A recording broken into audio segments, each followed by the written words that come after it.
1, 2, 3. Welcome to the Mental Reps Podcast. Okay, I have to mention something. Featuring your host, Brian Wright. Normally, one of the things that I ask my guests is, what's the craziest Hollywood moment that you've had? But I feel like I'm going to go out on the limb and say that yours would be when you made out with Steven Tyler of Aerosmith. Our guest this episode is South Florida radio legend Kimba. There's a 2-part podcast on how that came to be my favorite band and everything it took to finally meet him. This week's episode is sponsored by the Field Irish Pub Eatery, a little piece of island in South Florida. Several times, right? Yeah. Because I know that I saw one of you guys kissing, and I'm pretty sure I saw you in a different outfit kissing him again. And I'm like, what the hell is going on here? They got some freaking secret rendezvous? Like she just shows up whenever he comes in town? No, he just keeps dating and marrying people that aren't me. It gets quite annoying after a while. As well as elite-sanitizing services, keeping South Florida clean and in business. If you had told me, oh, you're going to grow up and meet him and he's going to kiss you and he's going to recognize your name when he hears it, I would say, yeah, smoke something else. Now fade out that fresh ass beat and let's get this bitch on the road. What's up, fam? I hope you're happy and healthy. I'm Brian Wright. This is Mental Reps Podcast. Thank you so much for supporting the show, listening, watching, following us on all the social medias. For real, cannot tell you how much we appreciate that. Makes a huge difference, helps us literally keep food on the table. So please keep it up. Share the podcast with your friends. You can also email the show at mentalrepspodcast@gmail.com. My guest today is South Florida radio legend Kimba. If you've listened to the radio down here anytime within the last, 35 years or so, odds are you've heard this woman doing her thing, either back in the day on the infamous 94.9 Zeta, where she made a name for herself, a little later on Coast 97.3, or more recently on 101.5 Light FM. Very funny, very sharp, an absolute pro. She also served as music director and assistant program director, if I'm not mistaken. Before I ever got into radio, I've known about Kimba. I was a huge fan of Zeta and remember hearing her on the air all the time. Once I got into radio, I started hearing from people who knew about her, what a pro she is. I always heard she's a pistol, but in a good way. She's really funny, yet a no-nonsense kind of gal, which I really respect. So you can imagine I was excited and a wee bit intimidated, if I'm being honest, to know I was going to fill in as guest host for her from time to time when I started working for Intercom about 4 or 5 years ago. Well, little did I know she would end up becoming a good bud and one of my biggest mentors. She has a ton of radio knowledge, so much perspective on the ins and outs of the business, how to navigate it, how to handle yourself as a professional. Then we started talking about life outside of radio. And naturally, we just started talking a little shit, having some friendly debates. Regardless of the topic, we always had a fun time chatting. And I say it all the time. My favorite human quality, arguably, is generosity of spirit. And she has that in spades. Like, not to everyone, mind you. Again, she does not suffer fools. But I like that because it made me feel like, I don't know, maybe like I passed the test. She can sniff them out, like for real. And as I say early in our talk, like I really try not to be full of shit, and authenticity is the name of the game. I like to think she saw something in me that was deserving of all that generosity. She's very strong, very funny, very authentic, and very kind. And she has her own podcast now on YouTube. Give it a follow at her Kimba, or search Kimba, one word. She taught me so much, and I'm happy to call her a bud. I'm excited. Today, you guys get to see another side of Kimba. But first, the fatherland is calling. Our official sponsors, South Florida's authentic Irish pub and eatery, The Field. Go to thefieldfl.com and enter code word REPS20 for 20% off your entire online order. What can I tell you about The Field I haven't told you already? It's like a little piece of Ireland right here in South Florida. I don't just stand by them as business owners, but I stand by them as human beings. The owner, Hillary, GMJ, definitely go say hi to Carrie. She has that outdoor bar on lockdown. All top of the line people. I've ran into Kimba on more than one occasion at The Field. She knows the whole crew. Full bars, Jameson, Guinness, Smithwick's, Irish car bombs, just for you. You be like a grown-ass Irish Kevin McAllister up in that bitch. It's got everything you want. And of course, authentic Irish American cuisine. We're talking shepherd's pie, Irish stew, corned beef and cabbage, their Irish potato soup. It's gonna haunt your dreams, but in a good way. I love the Irish dip, but they also have steaks, chops, fresh food, something for the whole crew. Plus, live music 5 nights a week with real Irish music Thursdays, Fridays, and Saturdays. You got Senor Hot Rod, the great Mr. George Orr, every Wednesday. Ian Miller of the Irish Rovers is always there jamming out, along with many others. They're also extremely safe with the whole Pandy guidelines. They do not cut any corners. They work super hard to bring you guys the best safe Irish experience. So please go stop by the field. Tell them we sent you. 3281 Griffin Road, Fort Lauderdale. 954-964-5979 is their number. Again, if you aren't feeling up to going out yet, but you still want that authentic Irish experience, go to thefieldfl.com and enter code word REPS20 for 20% off your entire online order. They'll even bring it out to the car for you if you'd like. They got mason jars and growlers there as well, so you can drive off with some booze, which is super cool and acceptable now. Just wait until you get home to pop it open. Listen, the Field is the Irish capital of South Florida, period.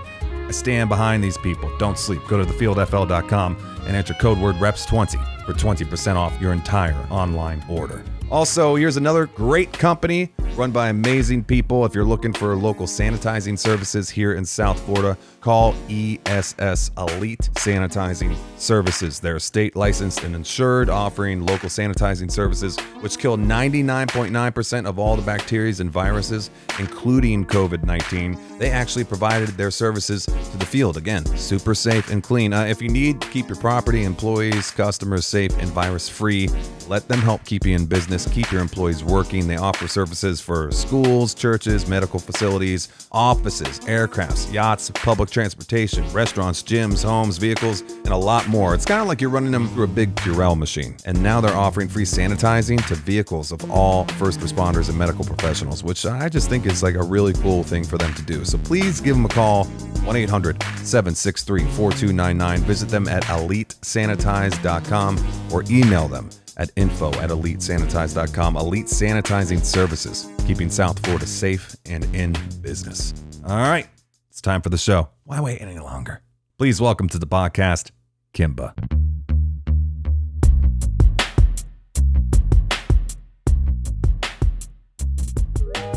Welcome to Mental Reps Podcast. I'm Brian Wright. What's up, everybody? I hope you're happy and healthy. My guest today is a South Florida legend. Really good buddy of mine, too. What's up, Kimba? A legend in my own mind. Of overall sweetheart of a gal. Thank you. Come on, you know this. Don't act surprised. Everybody knows this. I think other people might be more surprised.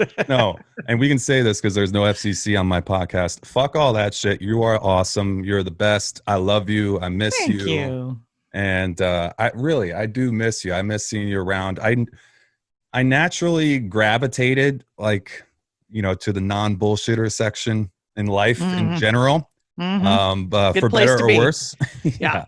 But when I'd fill in the co-host with you, we got some time to chat and just get to know each other.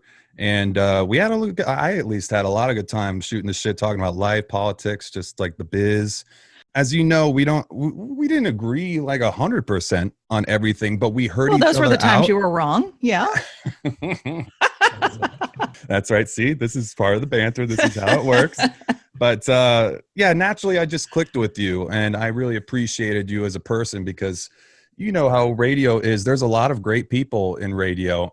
Some people are a little worried that they are going to lose their job. And, I talked about that actually in length last week when I interviewed Kenny, or the week before. You really helped me a lot. You and Kenny and people like you really helped me as I was coming in because you accepted me. And I guess you could say that my main hurdle wasn't like talent or anything like that. It was confidence. And you guys being so kind and nice to me and accepting me into the fold really helped me a lot. So I just have to say that right off the bat. And I know that you always joke about, people say this about that. I don't think that people think badly about like you might think. I think just about everybody that I know loves and respects you. And just I joke about it, but to respond to what you just said, I like to think it's kind of a pay it forward because as you know, I have a podcast of my own and I've been talking about that lately. My shyness getting into the business and the people who helped me, early on that were like, hey, do that, and would talk to me and would encourage me and would give me advice from their experience. So it's just really a matter of paying it forward, because that's what you do. Yeah, you'd like to think so. Not everybody's like that though, right? I mean, no, you're absolutely right. There were some people that I met along the way that were not so much that way, but luckily my beginnings were filled with quite a few of those people. I just never had to worry about you being straight up with me. And I can't tell you how much that meant to me. Like, honestly, you just being a friend. You mean you think I just told you what I thought? Well, listen, I think you're wise enough to tell me you think a little I just bit of both. A little bit of both. I don't really have much of a filter, so. Well, that's again what I'm trying to get to. That's why I gravitated towards you for, like I honestly, because, and I'm not just saying anything bad about anybody else in radio. Everybody's got their own personality. I gotcha. Just gravitated towards you naturally because, people like to play it a little, like they're a little too cool for school sometimes. And I spoke to you about that in length a couple of times. Yeah. But you're a straight up G, Kimba. Don't get it twisted. I say this not because I think that you need to hear it like for your insides, but you just need to be reminded like how important you are to a lot of people and what you've meant to not just people you work with, but obviously the people, who are listening to you on the air. That is very nice to hear. But I will tell you, it's been a plus and a minus, not just in radio, but in life. I've always been the type of person, if you ask me what I think, I will actually tell you what I think. And it took me a really long time, and more so in radio, it had more of an effect than in my personal life. It took me a long time to realize, sometimes when people ask you a question, they actually don't want to know what you really think. There's this set answer that they are expecting to hear. This is true. And if they don't hear it, so how do you navigate that? Well, I still said what I thought most of the time. And then other times I would avoid it, I guess. Because I literally cannot be phony. And I'm not going to tell you something that's complete and utter crap. I appreciate, again, that's something that, not even just in radio, but in life, sometimes it's hard to find that nowadays and there's so much dissension. Everybody is so hardcore with their thoughts and their side and what they think that sometimes somebody having an opinion that differs from theirs can be an issue, intimidating, something that people really don't like being put on their heels just by somebody kind of disagreeing with them. And I think I've always thought that if you really, believe what you believe, you should be fine with somebody maybe poking a hole in it or trying to, because if you believe it and you feel wholeheartedly about it, then what is somebody, trying to ask questions about it really, what does that affect? Because the truth is the truth. And I've got a quote about that later on I want to read you, but that's really just at the top because I've been buttering your bread. We're going to get into other stuff. You have been. But I consider my bread buttered. I hope you do, because I just, and it's been, and plus it's like, I knew that we'd pick right back off where, we left off, because it has been a while, this whole pandemic and with this whole freaking thing going on. It's been about almost, about 9 months or something since I've seen you? Creeping up on that. Yeah. Yeah. Something like that. Yeah. I was let go in mid-November. So. Yeah. So we both had to go through, this bullshit, and radio is just, it's been interesting. Radio took a pretty hard hit, and, but we adapt, and that's something that I wanted to talk to you about. And you mentioned your podcast. In the meantime, people have the opportunity, because there's just zero doubt in my mind that you're going to be off the air for much longer, because you're just too fucking good at what you do. From your mouth to a program director's ears. I don't have any issues saying that. I mean, I don't see any way that it's not possible. But in the meantime, people can enjoy Kimba in her full splendor with no FCC or overall or guidance anyway. Nothing but Kimba. Can you tell us about your podcast, your YouTube channel, all that stuff? Yeah. Everyone had been telling me I should do a podcast, and it's weird for me though, because podcasts, as you know, you chat for long periods of time. And in reality, I've spent 33 years on the air just talking in between songs for little snippets at a time. Mm-hmm. So I wasn't sure, like, I'm going to sit here and have to talk for a really, I know I talked for a living, but it wasn't quite the same. And then I started culling all the information. I think I've mentioned that to you. I used to do air checks, which is recording all of your breaks. I don't know if everybody knows how those work. It used to be an actual cassette, and now it's digital. It's the best way you could maybe get people. It's like a demo of sorts. What it is every time you turn the microphone on, a device starts recording you, whether it had been a cassette in the old days, whether it's a computer now.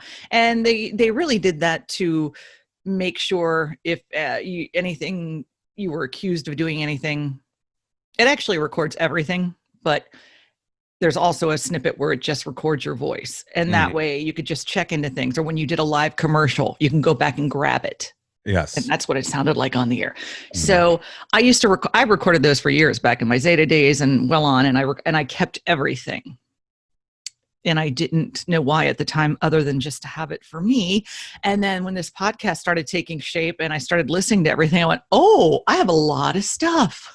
I have a lot of huge audio and pictures. You know, the only thing that really, really sucks is that I cannot play music, because I interviewed so many bands that came in and performed right there in front of me acoustically. Like, I want to play Pardon Me from Incubus. Brandon was like sitting right across the table from me, the board, not the table. Damn. Singing. And it's incredible, but you have to get everybody's permission. Yeah. But you do have this vast well that you're pulling from. Like last week's episode, I really enjoyed. You were talking to Dave Corey, who I just met kind of right before he retired. And I was able to sit with him a little bit and learn from him.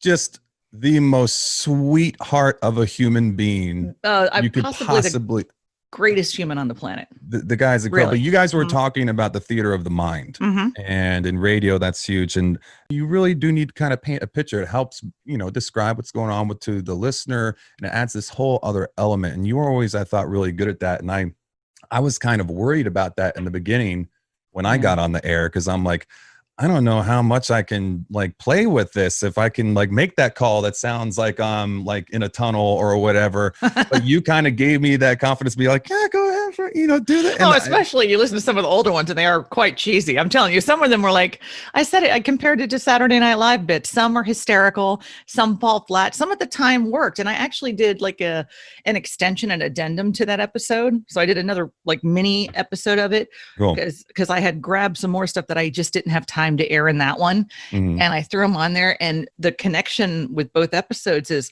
the first one I did because a guy who used to be a bartender he's still in South Florida, but he made a comment about me broadcasting from that pipe. And then I was talking to my friend and I was talking to him about doing the theater of the mind. And he said, oh, like when you used to do tap dance day. And I'm like, yes. First, how do you remember that? And I said, yeah, I'm going to pick one. I said, I have a bunch of them, but I just want to pick one from one year. And he says, oh, you should do the one where you fell. And I'm like, how do you, that's the one I picked. How do you remember that? And my point of that was, I'm no mathematician. As you know, we're in radio. So yeah, we don't do math. No, but that's for the PPM people and all that. If you take the amount of times that you go on the PPM, if you take the amount of times you go on the air, and then you, at 33 years, going on the air, however many times you go on an hour, and then however many hours you were on that for 4 to 6 hours a day. And then I worked 5 to 7 days a week, given any year. All of those breaks, I mean, that's a lot. Again, no mathematician, but in 33 years, that's a lot of times I cracked open that mic and said something. And to have these two people remember specifically 2 breaks. One was from 1991. So we're talking, he's remembering something from 29 years ago. And then the other one was 15 years ago. That is so, it's why I did what I do. Yeah. It's why I do what I do. It's what I did what I did. You know what I'm saying? And it's weird because you sometimes think, is anybody, people are listening, but it's like, is anybody paying attention? And you find out when people do, man, that makes you feel so good. People think that we get adulation and all this stuff all the time, a little bit, but not quite as much as people, I think. Yeah. I never really think about people listening, and especially other people who are maybe in the in entertainment field, if you will. Mhm. And I remember one time I was answering phones for a Neighbors for Neighbors thing, and an anchor at the time who went on to New York and was working one of the major morning shows, Maggie Rodriguez, comes in and she says, "Where's Kimba? Say me Kimba, say me Kimba." And I was like, oh my God. I love it. Because I'm like, I see you on TV all the time. How do you know who I am? Is it just I still don't. I don't really think I probably, because if I did, I would freak out. See, that's very true, because I think that's kind of a mindset you have to get yourself into when you're going behind the mic. If you start thinking you got tens of thousands, hundreds of thousands people listening, you can get a little inside your head a little bit. Well, it depends on who you are too. Like I Right. said, I did a whole podcast about how shy I am, which some jocks are not. Some jocks love the thought of 10,000 people listening to them. To get off on it. Well, that's how, it's great to have that many. It's good for you, but some people, there's different people who get into this business, and some of them actually thrive on that. Yeah. I agree. I think that people, a lot of different reasons to get into this business. I think so. Speaking of that, now I want to talk to you about a little bit about radio, because I always like talking to you about Zeta and the Zeta days, and that was my first huge radio station in my world. It was like, it's Zeta. Yeah, right. So obviously we don't have to get into every detail, but can you tell us a little bit about how you got it started at Zeta and in radio in South Florida? I know you ended up at Coast and then eventually Light FM and some others, but how did you get started at Zeta? Because I know a lot of people still living in South Florida love and miss Zeta. Well, I will tell you, I'll give you the Reader's Digest version, because an episode that I am working on right now, which will probably be posted by the time you watch this, I am actually, my guest is the guy who hired me. Oh, awesome. On the air at Zeta. I grew up here in South Florida, in native Miamian, born and raised, and listened to She and Zeta. And then Zeta went off the air for a while. She was still on the air, but Zeta went off. I got hired. I decided that's what I wanted to do for a living. I visited She a couple times, and they let me answer the phones and stuff. It's really because I had my best friend was beautiful, and they were trying to mac on her. So I was like, yeah, but how do you do this? Let me answer the phones. So I really said, oh my goodness, that's what I want to do.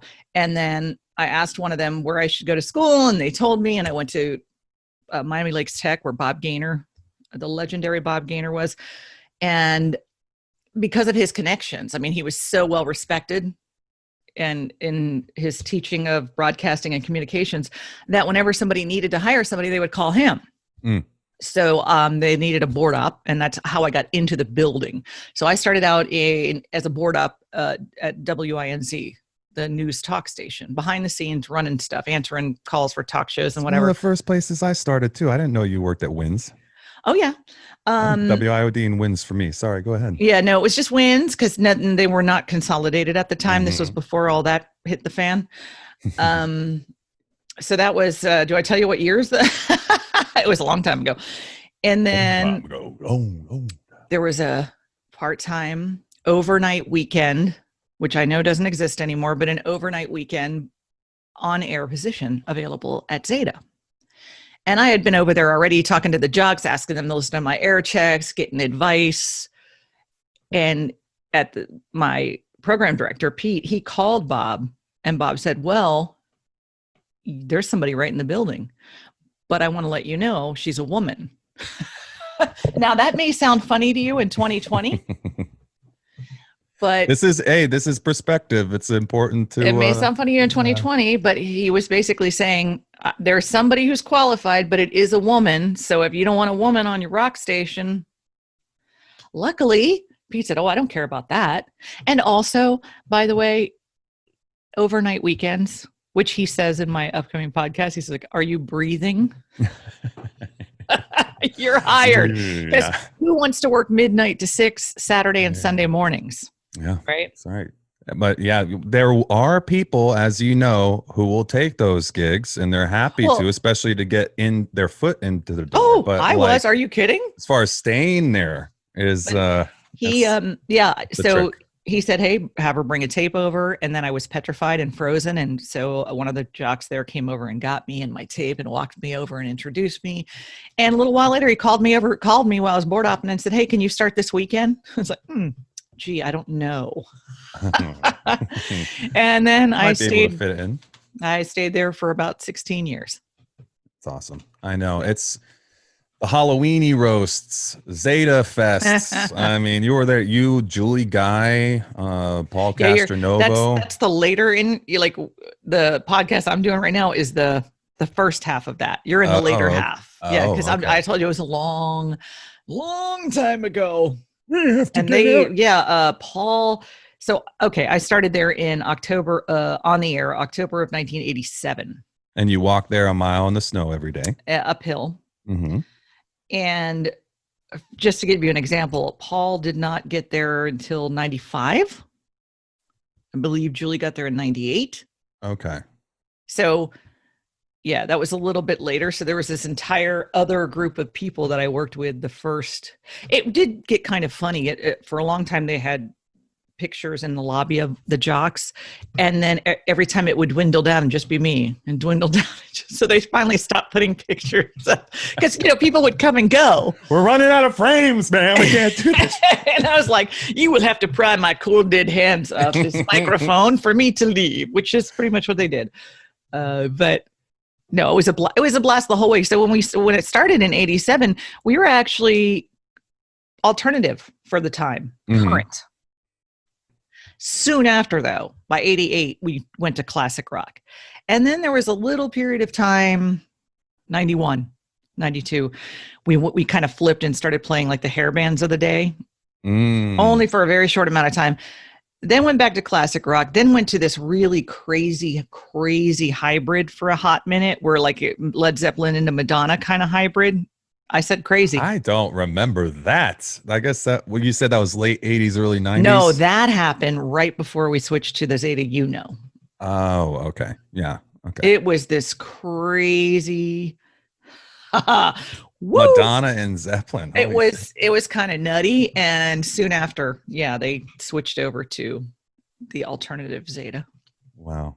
Yeah, which we really had. We did very well in some of the classic rock days, but we really had the most success in those late 90s. Yeah. I remember mandatory Metallica.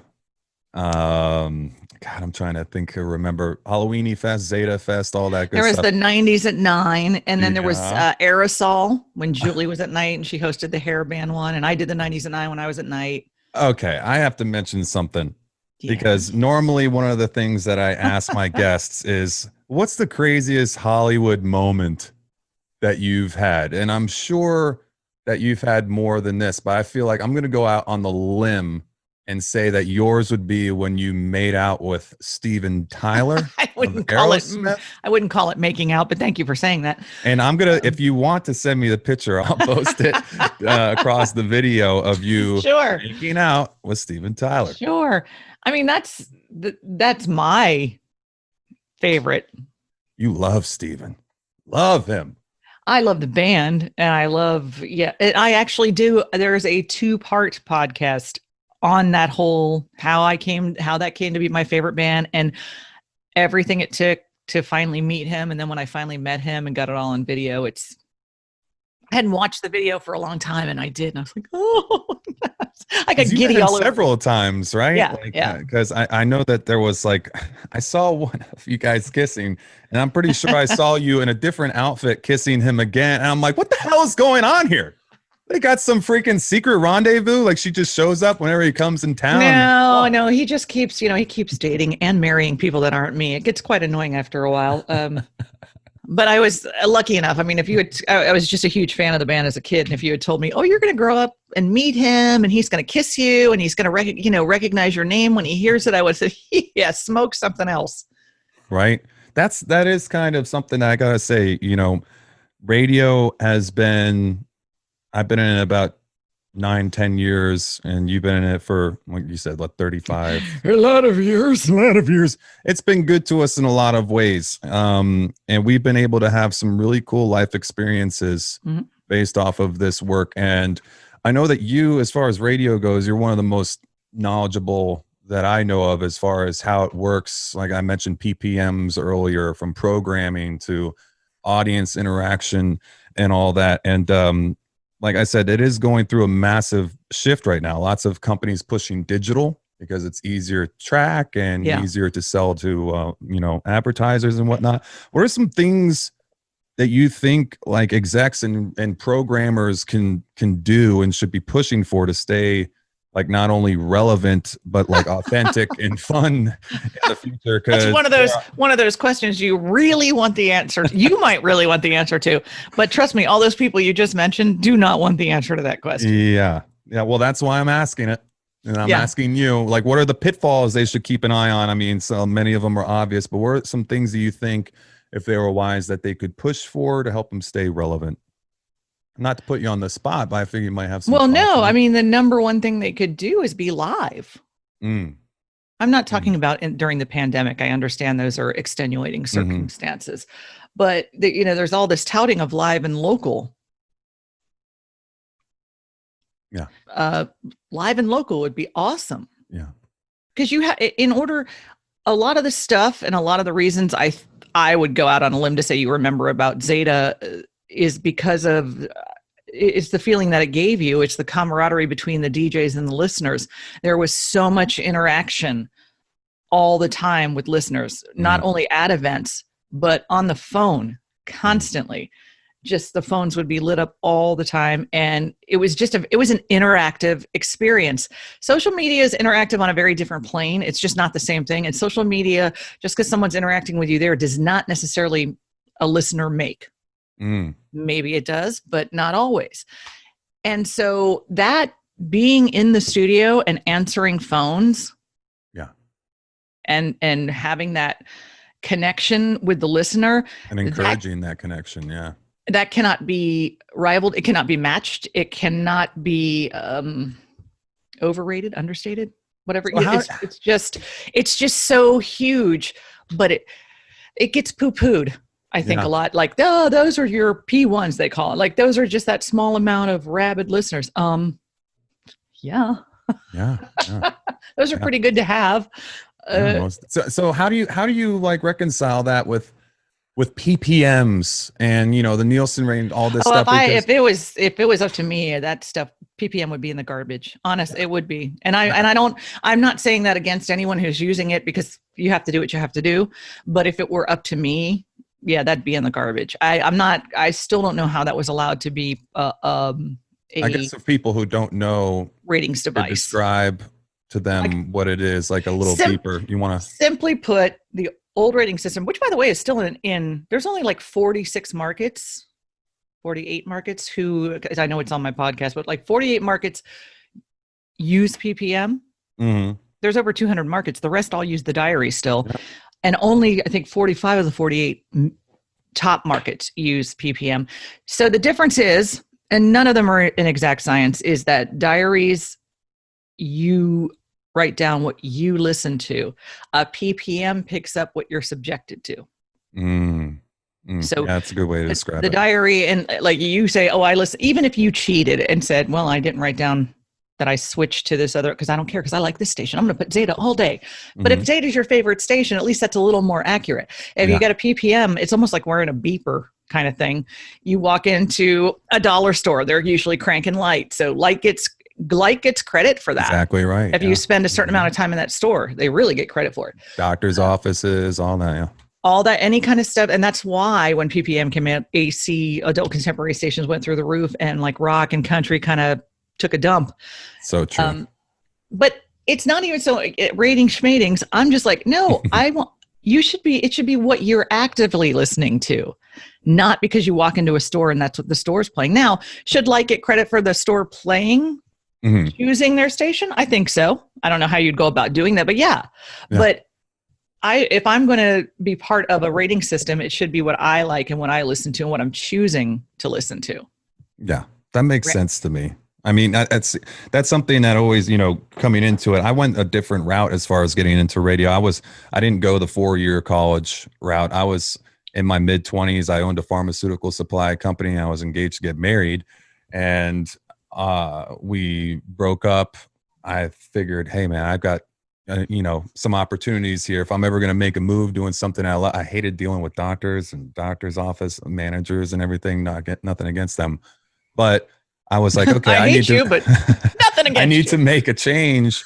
And when I ended up going to Connecticut School of Broadcasting. And when I went there, they're very good at what they do. They get your hands on the equipment. They teach people how to interact in the business. I think it's really good what they do, but you're not getting the full knowledge of, like, I guess it depends on what you're trying to do in radio. And now radio is really changing, but would you recommend people that they need that 4-year degree, especially if they want to do something like programming or music direction? Or would you suggest something like Connecticut School? I mean, I went to Connecticut School of Broadcasting. A month in, my director said, I think you get this job at WIOD. I did a demo and I did it. I was on the air in a month and a half. I was covering the Dolphins in another month after that. And I got pretty fortunate because I went into it and I had a little bit of talent that they were able to see and some know-how, and they were like, okay, let's give this guy a shot. But it's not that easy for most people. I know people who still, after 4-year degrees, going to Connecticut School of Broadcasting, they can't get in.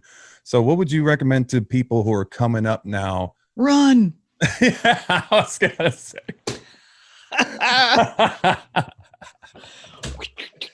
I'm trying to do something nice here, Kimba, for people who want to get in radio. I am too. I know, right? It's all right. It's Here's a risk. the thing. It's a when big risk. when I was at the great thing about Bob's class was not, like I said, he was just the best. I was so fortunate to be directed there, and yeah, he taught you the equipment, like you knew. This is old capstan, pinch roller. That's all tape stuff, which is gone now. But you learn all that stuff. You learn how to clean that equipment. You learned how to do not only a DJ, but you learned how to, and I caught that. You also learned how to do news. And then we had an hour a week.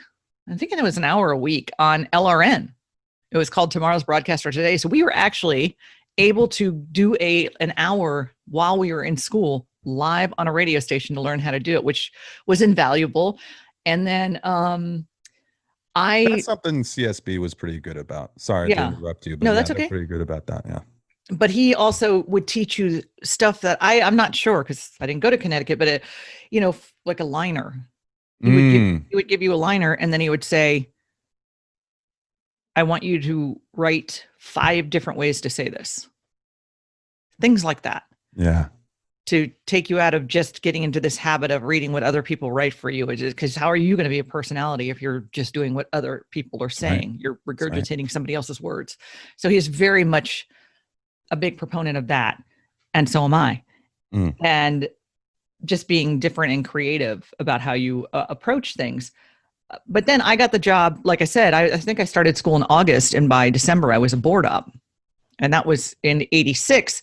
And then by 87, I was on the air, but I still went to school almost that entire year. I just kept going because even though I was already on the air, and board opping and learning more and more and talking to actual DJs who were actually doing the job, I still wanted to learn more and more. So learn as much as you can. And I say learn from everybody. There were some jocks I talked to that I didn't necessarily think, oh, they're awesome. But I would talk to them and they would tell me stuff, and actually their advice was really good. Sometimes they weren't practicing what they were preaching, but what they were preaching was pretty solid. Yeah. So you take stuff, discard some of the stuff, and it really is practice. But the difference now is then you had to start overnight weekends, and then you maybe up to weekend days, and then maybe overnight full-time or nights full-time, and you always had to work your way up. Now it really doesn't seem to matter how much experience you have or anything else. If they want to put you somewhere, they will put you in a major market, in a major day part with no experience, and just, that's it. Yeah. Part of that might be because they don't want to pay people too much. They like to get some green people in there and say, let them learn. And they do. That is a huge service to those people. So they can learn. I disagree with that, because who are they learning from? Well, I guess it depends on who they have around them, right? I think what you're saying is just by being on the air, they learn, but you don't unless somebody's guiding you. Okay. Yeah. No, for sure. That's why, I mean, I as you're think what you saying that, mean. I understand what you're saying now, because what I really enjoyed about a lot of different aspects about being at the Shark was that we weren't micromanaged, and I did like that. For me coming up, I needed to.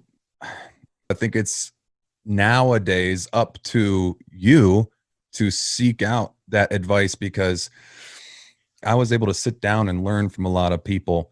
But you eventually have to go above and beyond. If you really care about your job and what you're doing, you can't have everything spoon fed to you. So sometimes for certain people, throwing them to the wolves can be a good thing, because it makes it all more real, and you actually have to hop into it. Whereas if you were going to ease into it a little too slow, it might not Well, work the same. yeah, I hear what you're saying, but I think that I would prefer the micromanaging, but Mm, probably not the way you're thinking of it. Because even the station you just mentioned, most of the staff had no prior experience. Not a whole lot to be yeah. put in the day parts that they were. I guess what I'm saying is being on the air if you start being on the air regularly, what that does is make you more comfortable being on the air regularly. Whether you're actually doing the job well or not. So you're going to sound a little bit better in the fact that you're going to sound a little more comfortable. You're not going to have maybe that nervous, Mm-hmm. or maybe you will. Some never get rid of it. Mm-hmm. So, but if you have no one telling you what's right, again, this is in this podcast I'm working on we used to have regular air check meetings back in the day, which I'm sure I agree that the term micromanage, I don't think is the correct term. That's probably how it would be looked at, because now you have all these people who have just been thrown to the wolves, and they're not used to somebody critiquing. Mm. And then when you have somebody who's been on the air for a while and you try to critique something they do, they don't always take it so well, because in their mind, you're so right about that. I've been doing this forever and no one's ever said anything to me before. Like, yes, exactly. I see exactly what you're getting to. So that makes a lot of sense, and you're 100% right. There's some bad crutches and habits that no one ever points out. Mm-hmm. Yeah. So you really need someone to. There were times I was not a good air check person, in that I'm sure some jocks would sit there and do their air check and be like, okay, yeah, all right, you're right. Me, oh yeah, I'll fight you to the death if I don't agree with you. You know, the PD. When you said that, you're insinuating. I said, nuh-uh, don't tell me what I'm saying. And I think by the time when I first went over to Light, he was still doing air checks here and there. Mm-hmm. And it was funny because I got to the point where I would critique myself more than anyone else. You know, I would be listening, being like, oh, I shouldn't have done that. So it just became kind of a moot point. I thought that's just how it went. That's just how it works, right? You're just like kind of throwing in the wolves, and as long as you're still on the air, that's the only thing that you can kind of gauge. Well, I guess I'm doing something right. So they haven't kicked me off the air yet. In some cases, what you're doing right is the fact that you showed up. And you're a warm body. This is true. Like I said, when I got hired overnights, that's kind of part of what it was. Oh, she's willing to do those hours for that pay? Okay. Yeah, this is true. And I don't, I'm a little bit, I think we all are a little bit worried, obviously, about the direction of radio. I do think that terrestrial radio there's always going to be a spot for it. As long as they don't completely, like you said, the live aspect of it, and having those local, because all this syndication, and who cares what somebody in Philadelphia has to say about what's going on in South Florida. Well, they're already doing it though. They're already. I know that's rid of it. Yeah. And I know everybody calls it terrestrial radio, and I hate that phrase even. I'm like, no, we were here first. We're radio. You're satellite. Hey, that's a good point. We're radio. When I say radio, damn it. When I say radio, I think of turning on my radio. So take a seat. Take a seat, those who came after. Well, I feel like, I don't know. What do you think about our radio talk? You think we covered enough? You feel good about it? Because I'm about to move on to other stuff. Sure. I mean, I think it's interesting, though. I mean, I think a lot of people are interested in it, especially with all the change that's going on right now. one of the toughest parts for people who are in radio is just the uncertainty. Like you're thinking, even without the pandemic being on top of all of this, it's already enough to stress out about now. Right. Well, what yeah. Yeah. Go ahead. I'm sorry. Go ahead. No, you can go ahead. What that's done is even scarier. Mm-hmm. It was scary enough, all the cutbacks, before, but now that it's hit and I've seen what they're doing, it's really, really scary because now they're seeing that they have stretched it thin where they have literally 2 people on the air all day. Mm-hmm. And they're not even utilizing the station. They don't even have to buy coffee cups. See, or toilet paper. Hey, yeah, this is kind of cool not having everybody in here. But for many years, they tried to convince everybody they had to be there when a lot of people, I mean, I knew engineers and still were like, oh, isn't it funny? They can do it from home. I said that for 15 years. But you don't want to. You don't want to do it that way. That's not that's the way they want to do it for money reasons. Sure. Mm-hmm. Overhead. Yeah. It's not as effective very low, as being but in the building. That's not radio. Yeah. No, I agree with that. All right, listen, we're going to fucking mix it up a little bit right now. And I know that you being in South Florida and being on the air for all these years, you are a sports fan. You're actually a big Panthers nut. I am South Florida's biggest athletic supporter. Oh, that's right. All right, so we're going to get into a little sports. We've got too far. There's too much to lose. We've got to keep our composure. Playoffs? Can't do it. Hello? All right, we're playing some sports. We're mixing it up. Cheesy, huh? You like that? You hate it? I always love watching your face, actually. That was what was entertaining. Okay. All right, this is what we're going to do. This is what we're going to do. Yeah. I want, first off, yeah, give me your favorite sport. Oh, but ice hockey for sure. Ice hockey. Okay, as opposed to field hockey or air hockey, or you want to be very specific about that? I wanted to be very specific and say ice hockey. Okay, here's what we're going to do then. Yeah. I want your top 5 favorite athletes in hockey. Oh. And these are your personal favorites, not, we got to have Gretzky in there and Lemieux. I'm talking about your personal favorites. I'm probably going to offend people with this, but for me, being a native Miamian, the first hockey game I ever watched was the inaugural Panthers game. The very, very first game they played here. It was the very first time I ever saw hockey. Oh, so even though I know who Gretzky is and Lemieux, that's so before my time of watching hockey that. Yeah, I get it. But no, I'm talking about you. I know you know a lot of the Panthers players. Van Beesbrook, Yager, people like that. Give me, just even if it's not 5, give me a couple of your top personal favorites, because I know you know a couple. Billy Lindsay. Mm-hmm. I always joke around and say he was so nice they gave him number 1 twice. I just loved watching him play because it seemed like if you wanted to know where the puck was, watch him when he was on the ice. He was like this little gnat. Mm-hmm. He wasn't a big fighter, but he seemed to be fast because he could hit it, and then next thing you know, he's down at the other end grabbing it. And he used to really annoy the other people. Mm-hmm. Oh man, there's some old school players that I like. I'm not putting on the spot, but I love Yager. I really, really liked because I couldn't stand him when he was on Pittsburgh, and it used to make me crazy because he was so good. And then when he finally came to play with us, I was very happy about that. You can go outside of hockey if you like to round out your top 5 favorite athletes. You can pick some other sports if you like. I'll pick for some just for fun. I like Goop Branson. I like Ekblad. Mm-hmm. Scroodlin. I liked Brian a lot. In baseball, I used to love to watch Scott Pose. Oh, Chuck Carr, you could bounce a quarter off his butt. Jesus Christ. hey, I watched him at the home. Hey, remember what was it? The guy that picture with the guy's hog hanging out, and we were working one day. Orlando Bloom was open bloom. Remember that day? When Bloom was in full bloom. Oh yes, yes, yes, on the paddleboard. I was like, control yourself, Kimba. He was in full bloom. Loaded. Okay. I love it. All right, we're gonna mix it up. Or are you done? You got some more? They're You all. got them all. You got I love them the all. heat. Love the Okay. dog.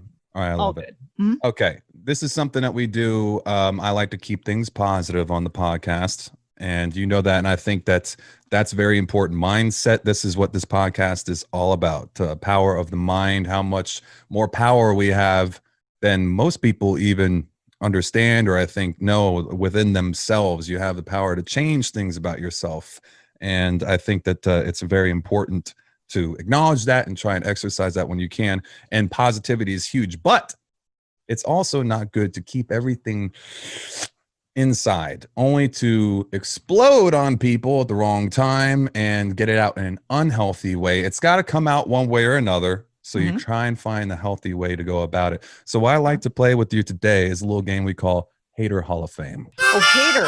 I thought you said hate or Hall of Fame. I hate you. I don't even know you. You're tacky and I hate you. Kimba, what's pissing you off today? What's something that's been on your mind lately that's like, God, you just need to get it out? Is there something? Is it people with the masks? Is it freaking people with the attitudes? Is it yourself? What is it that's bugging you? Wow.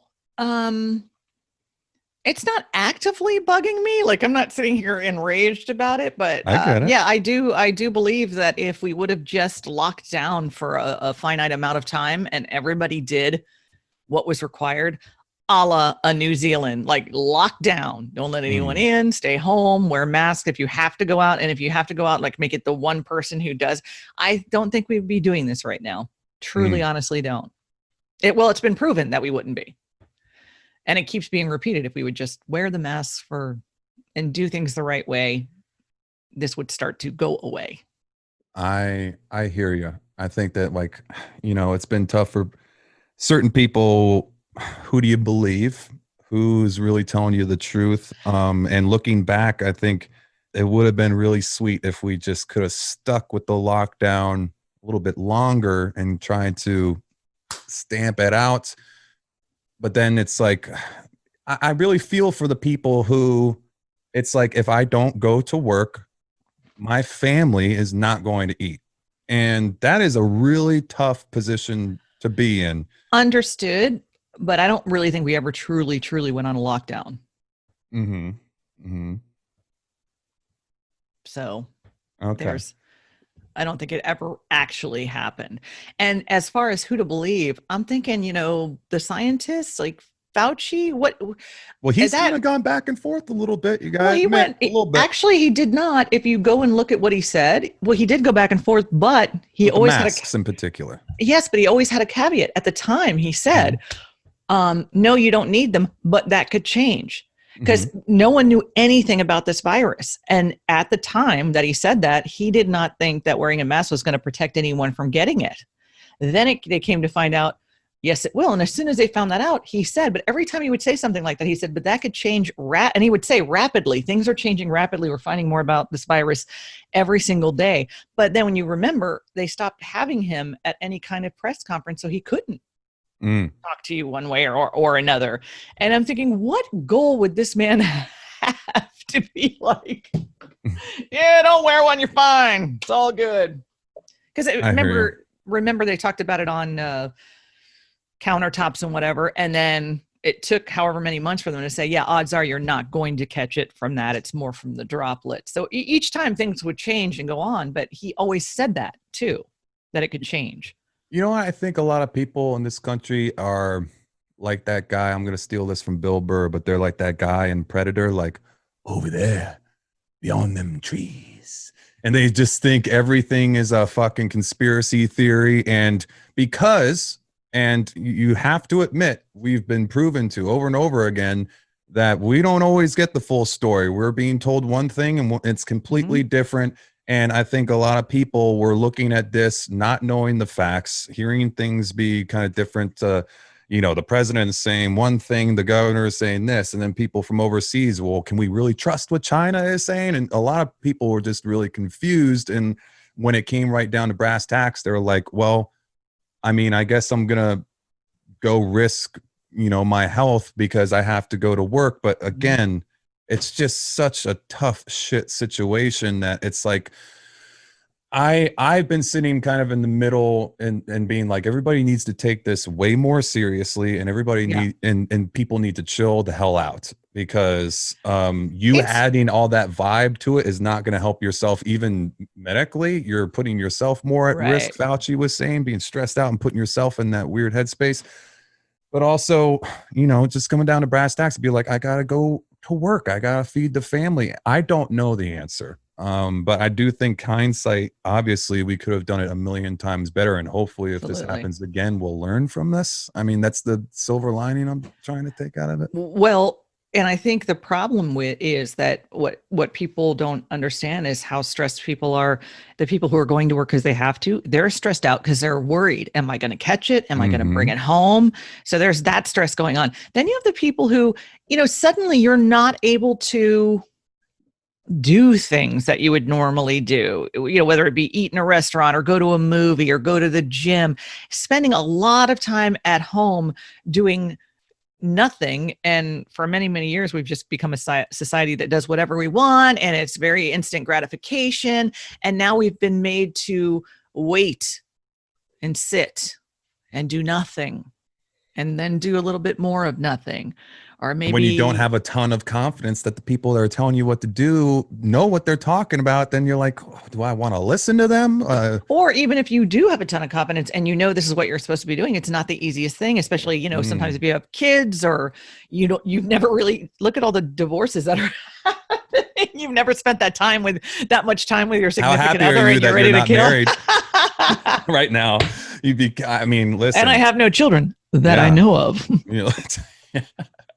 Okay. All right. We got something else. It's a new segment, and I got a little intro for it. It's a little bit longer than the previous ones, so just hang in there with it. I know you're going to be like, hey, Brian, why don't you cut that intro down a little bit? This is just a little rough cut that I put together yesterday. It's called the Mental Reps Questionnaire. We're going to do this before I get you out of here. Okay.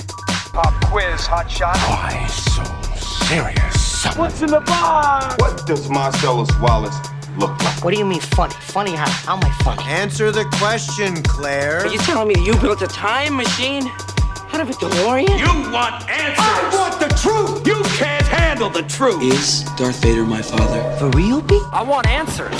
Without a good question, a good answer has no place to go.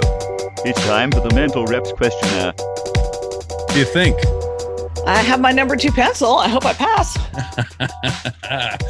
All right, we're going to start off with this one. If you could meet anyone, current or historical, and spend the day picking their brain. Oh, can we go back to that one? Can we round back to that one? You don't know that one? I know. This is all about putting you on the spot a little bit too. No wrong answers, okay?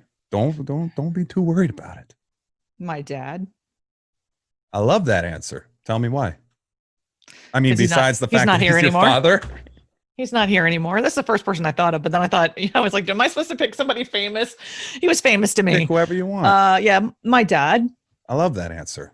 I love that because he went away unexpectedly and too soon. And as years go by, there's a lot of stuff. Oh, I wish I would have asked him about that. Oh, I wish I would have asked him about that. So then I would be able to sit and ask him. The only suck part is it'd only be for the day. Then I'd be pissed. So.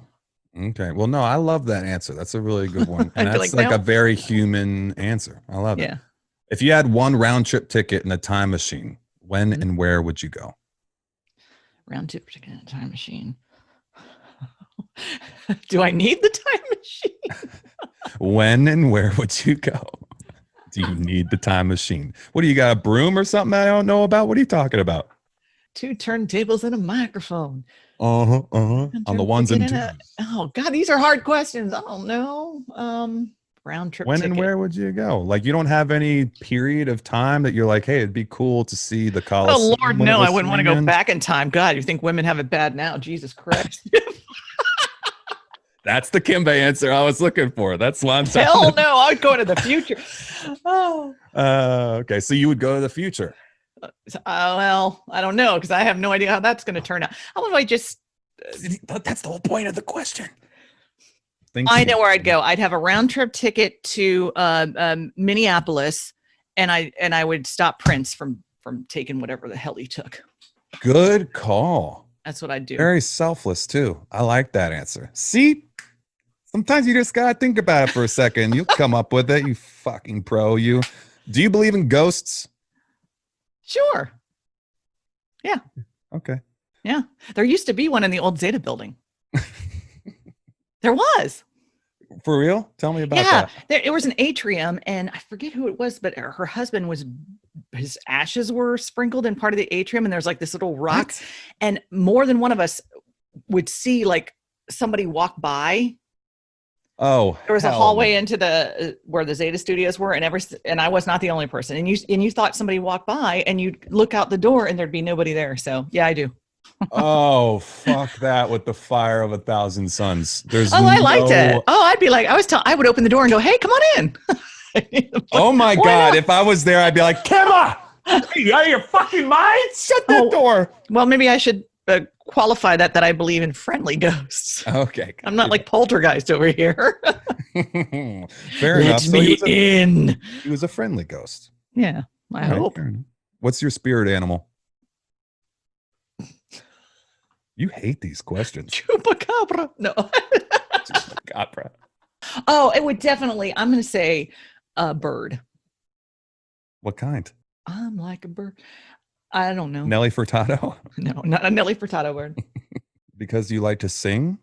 You like? I had a bird. I had a bird for a really long time. I mean, I have cats too. I like cats, but bird. I really can't say a specific one. It's just they're really. A lot of people don't like them. A lot of people are skeeved out by birds, and that's unfortunate because they're super smart. There's a secret garden in the Keys where she has parrots that she takes that have been, abandoned or have been injured. And I took my friend, I'm like, come on. And I'm in my glory. And I could tell she's like, get me the hell out of this feathered hell hole. I don't like things that can fly 360 around my head and my neck, and I don't like that. Get the hell away from me. They're just like dive bombing in any direction. I don't like that shit. Okay. See, maybe that's why I do. Getting to know you. And I could poop on your head. Poop on you. See, I'm always just trying. I just got to dig a little bit for that truth. It's coming out. What's the biggest lesson you've learned from working in radio, which you've applied to your everyday life?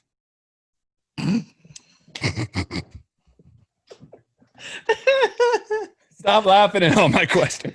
There was, and by the way, the only thing weird about being a bird would be not having hand. Although I just posted that on Instagram, this guy put up this video of all these birds that had arms. Freaky. What? Oh, like no thanks. Photoshopped arms and the birds playing guitar. Very crazy.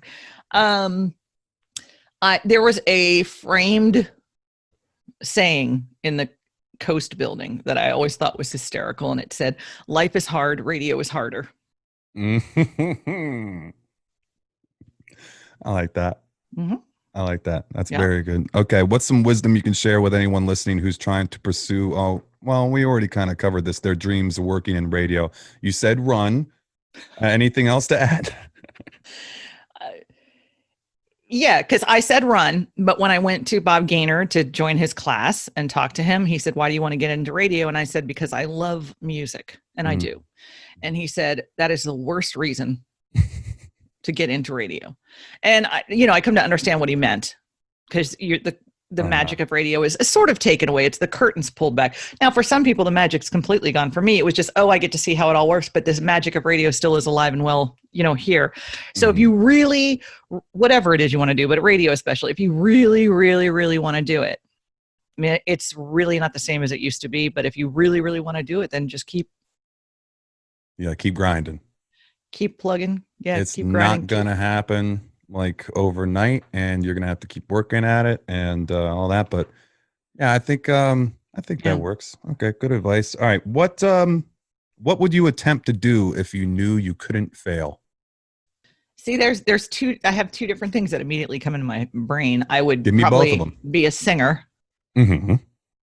Oh, what would you sing? Would you be rock band, pop? What are you doing? It would probably be like blues or rock or something like that, something along those lines. Oh, I like that answer. Yeah. Because I can, I could sort of on occasion hold a tune, keep in key every now and again, but I can't. I'm not a singer. I wouldn't get the ticket into the I have fun with it, but so that would be awesome to experience it from that side.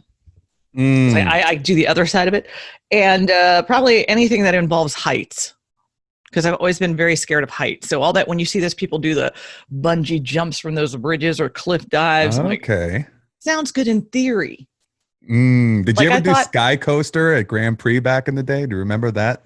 Yeah.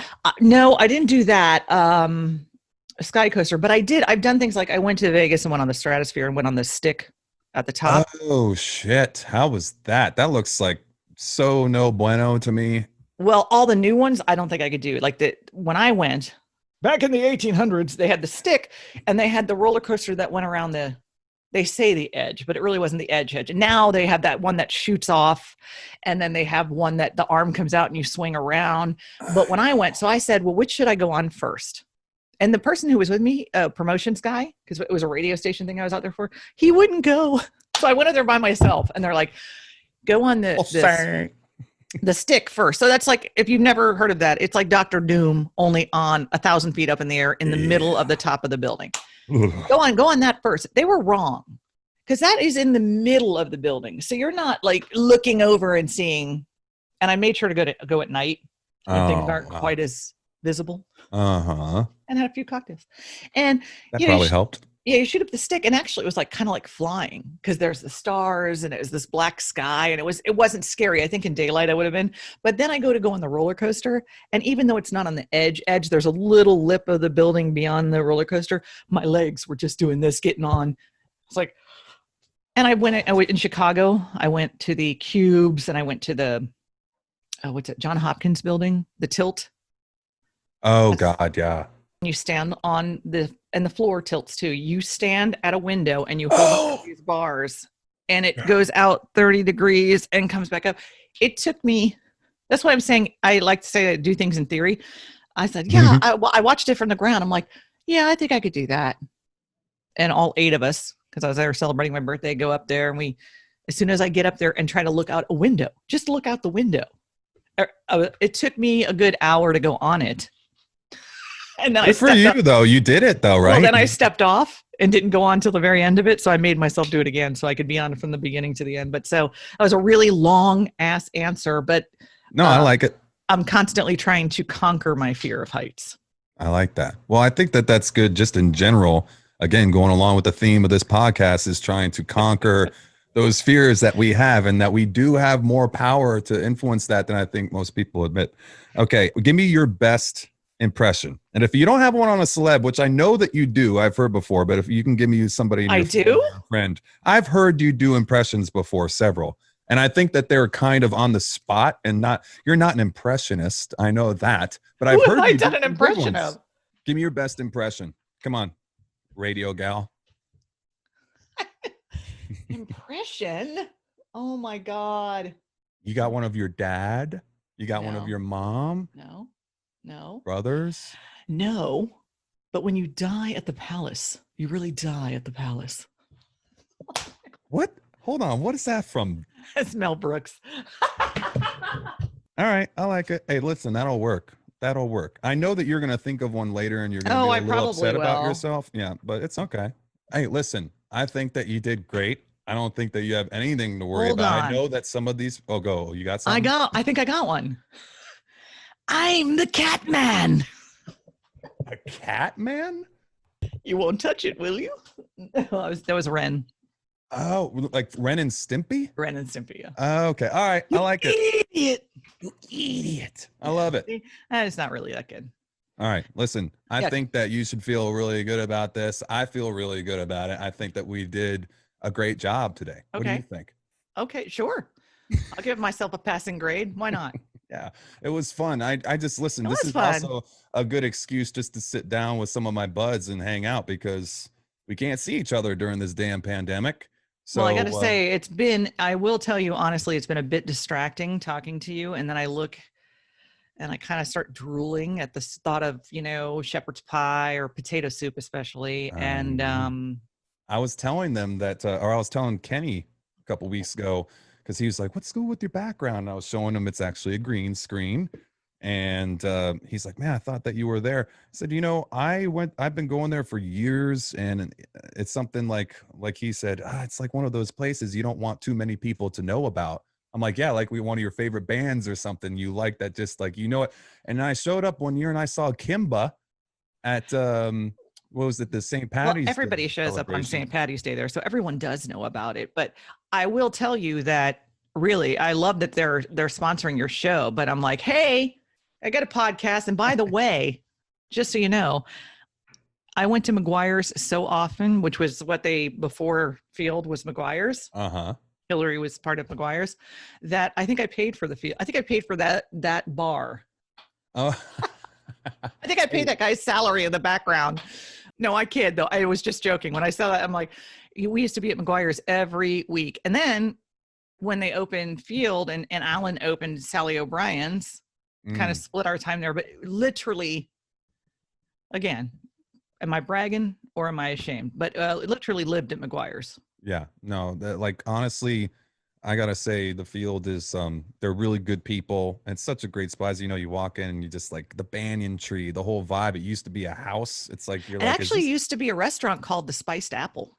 Yes, that's right. That's right. Which was about, I want to say like almost, what was it, about 20 years ago? Yeah, it's been a long time. Yeah, 20 years. But yeah, I love going there. I love the people there. I love Celtic Bridge, Roisin and John, and they're just fantastic. All right, we got the quote of the week, and I'm going to let you go. All right, I figured that you might like this one. It's a Gandhi quote. And then I'm Gandhi. And then you. Sorry. See, all that just reflexes being on the air for all those years. Okay. Many people, especially ignorant people, want to punish you for speaking the truth, for being correct, for being you. Never apologize for being correct or for being years ahead of your time. If you're right and you know it, speak your mind. Even if you're a minority of one, the truth is still the truth. 100%. And I thought about that when I started thinking about you. And I always appreciated that about you, that you're always a truth teller. High praise, high compliment. Thank you. But I mean it though, Kimba. You know that when I started being like, I really enjoy being around you and I love you. You're like, is this guy like for real, or is he just, because you have so many people come throughout the years, and you're like, oh, this fucking ass kisser really just what? And then as soon as you can't help them anymore, they disappear. Like, oh, I've had that happen a lot. I've had where because I always, if people ask me for help, which I did, whether it be just asking for advice or what they should do, or even help hands-on, can you help me do this? I've always done it, and I always take people at face value. And yes, there have been many times when I've helped people and then they've just suddenly, once they got what they needed or wanted, or it worked for them, I never heard from them again. Yeah. Well, I had to point out, listen, no matter what the hell happens, whatever this life brings, like, I always got your back. You'll be there for me. I'll be there for you. And I just, I wanted you to know that. And I need to remind you, because I don't, like I said, I think that you're one of those people. You grew up with a lot of boys. You said you had brothers. Oh yeah. All the boys in the yard. Mm-hmm. You grew up tough, and you don't need shit from anybody. You've got your shit covered. But sometimes it's the people who are the strongest that need to hear it the most. And I just want to let you know how much you mean to me and a lot of other people. Wow. You're gonna make me cry. I mean it though, Kimba. I love you. No, I mean it too. I'm like, all right, I'm not gonna cry. I know, I appreciate it. And yeah, sometimes I was just talking about that with a friend. Sometimes I wonder why I get that kind of, and then I told her, I said, I had like this epiphany. I'm why.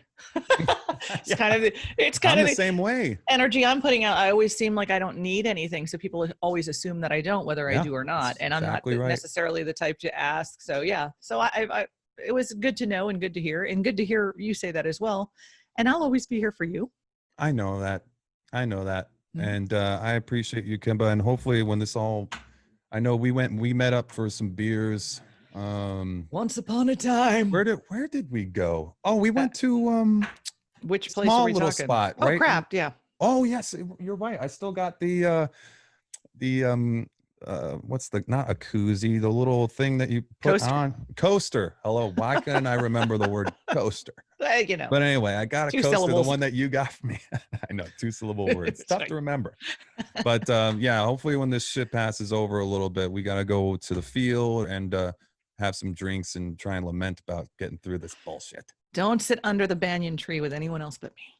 That's all I'm It's a saying. promise. It's a promise. I love you, Kimba. Follow Love you Kimba at me_Kimba on the social medias, right? Yeah, and it's YouTube? youtube.com/her Kimba. Mm-hmm. And in like Instagram, in the bio, all the links to the podcast, whether they're audio or the videos on YouTube, but they're all there. So you can find them that way too. Thank you. You're the shit. Stink away, Kimba. Yay! I'm smelling it. You smell when I'm stepping in? I do. You stepping in my stank. Love you,